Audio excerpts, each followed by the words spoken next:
Nagasandra metro ನಿಲ್ದಾಣದಲ್ಲಿ ಬೆಂಕಿ ಅವಘಡ ಸಂಭವಿಸಿದೆ.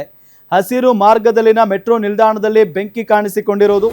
ಮೆಟ್ರೋ ನಿಲ್ದಾಣದ ಕೊನೆ ಹಂತದಲ್ಲಿ ಬೆಂಕಿ ಕಾಣಿಸಿಕೊಂಡಿದೆ. ಕೂಡಲೇ ಸ್ಥಳಕ್ಕೆ ಬಂದು ಬೆಂಕಿ ನಂದಿಸಿದ್ದಾರೆ ಅಗ್ನಿಶಾಮಕ ಸಿಬ್ಬಂದಿ.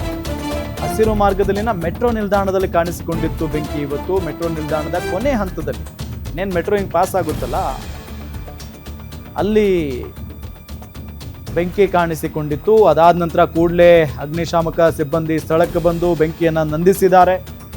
ಬೆಂಕಿ ನಂದಿಸಿದ ಬಳಿಕ ಮೆಟ್ರೋ ಸಂಚಾರ ಪುನರಾರಂಭ ಆಯಿತು. ಅಲ್ಲಿ ಬೆಂಕಿ ಹೊತ್ಕೊಂಡಿರೋ ಸುದ್ದಿ ಬಂದಾಗ ಮೆಟ್ರೋ ಸ್ಥಗಿತ ಆಗಿತ್ತು. ಯಾವ ಮೆಟ್ರೋನು ಕೂಡ ಬಂದಿರಲಿಲ್ಲ. ನಾಗಸಂದ್ರ ಮೆಟ್ರೋ ನಿಲ್ದಾಣದಿಂದ ನಮ್ಮ ಪ್ರತಿನಿಧಿ ಮೂರ್ತಿ ಬೀರಯ್ಯನ ಪಾಳ್ಯ ಒಂದು ಪ್ರತ್ಯಕ್ಷ ವರದಿಯನ್ನು ಕೊಟ್ಟಿದ್ದಾರೆ. ಹೇಗಿತ್ತು ಅಲ್ಲಿನ ಪರಿಸ್ಥಿತಿ, ಈಗ ಯಾವ ರೀತಿ ಆಗಿದೆ ಅನ್ನೋದರ ಬಗ್ಗೆ ನೋಡೋಣ ಬನ್ನಿ. ಬೆಂಗಳೂರಿನ ನಾಗಸಂದ್ರ ನಮ್ಮ ಮೆಟ್ರೋ ಸ್ಟೇಷನ್ನಲ್ಲಿ ಡಿಸ್ಪ್ಲೇನ ಬೋರ್ಡ್ನಲ್ಲಿ ಒಂದು ಶಾರ್ಟ್ ಸರ್ಕ್ಯೂಟ್ನ ಪರಿಣಾಮವಾಗಿ ಬೆಂಕಿ ಕಾಣಿಸ್ಕೊಂಡು ಏನು ನಮ್ಮ ಮೆಟ್ರೋ ನಿಲ್ದಾಣದಲ್ಲಿ ಸಾಕಷ್ಟು ಆತಂಕ ಉಂಟಾಗಿತ್ತು. ಆ ಒಂದು ನಿಲ್ದಾಣದಲ್ಲಿ ನಾನು ಇದ್ದೀನಿ, ನೀವು ನೋಡ್ಬೋದು. ಇದೇ ಒಂದು ನಿಲ್ದಾಣದಲ್ಲಿ ನೋಡಿ, ಅಲ್ಲಿ ಮೇಲ್ಗಡೆ ನೀವು ದೃಶ್ಯದಲ್ಲಿ ನೋಡ್ಬೋದು. ಇದೇ ಒಂದು ಡಿಸ್ಪ್ಲೇನ ಬೋರ್ಡ್ನಲ್ಲಿ ಏನೋ ದಟ್ಟವಾದಂಥ ಹೊಗೆ ಕೆಲ ಕಾಲ ಏನು ಈ ನಿಲ್ದಾಣಕ್ಕೆ ಬಂದಂಥ ಪ್ರಯಾಣಿಕರಿಗೆ ಸಾಕಷ್ಟು ಆತಂಕ ಉಂಟಾಗಿತ್ತು. ಹಾಗಾಗಿ ಸಾಕಷ್ಟು ಜನ ಮೆಟ್ರೋದಲ್ಲಿ ಪ್ರಯಾಣಿಸಲಾರ್ದೇ ಆಚೆಗಡೆ ಉಳಿದಿದ್ರು.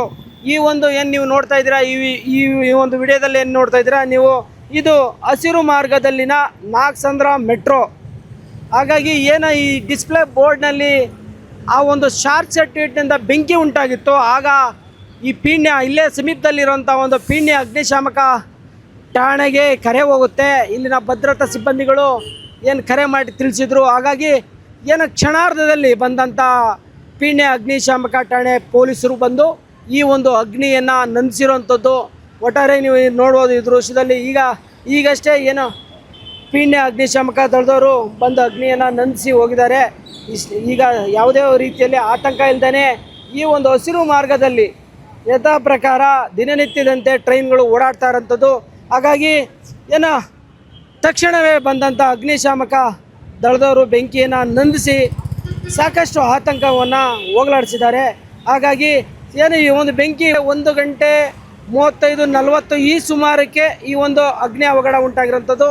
ಹಾಗಾಗಿ ಒಂದು ಹೆಚ್ಚಿನ ಅನಾಹುತ ತಪ್ಪಿದಾಗಿರುತ್ತೆ. ಏನು ಇದೊಂದು ರಾಷ್ಟ್ರೀಯ ಹೆದ್ದಾರಿ ಪಕ್ಕದಲ್ಲೇ ಈ ಒಂದು ಅವಘಡ ನಡೆದಿರೋದ್ರಿಂದ ಏನು ಆ ಬೆಂಕಿ ಕಾಣಿಸ್ಕೊಳ್ತಿದ್ದಲ್ಲೇ ಇಲ್ಲಿದ್ದಂಥ ಜನಗಳಿಗೆ ಸಾಕಷ್ಟು ಆತಂಕ ಉಂಟಾಗಿತ್ತು. ಹಾಗಾಗಿ ಪರಿಸ್ಥಿತಿ ಇವಾಗ ತಿಳಿಗೊಂಡಿದೆ ಅಂತಲೇ ಹೇಳ್ಬೋದು. ಮೂರ್ತಿ, ಗ್ಯಾರಂಟಿ ನ್ಯೂಸ್, ನೆಲಮಂಗಲ.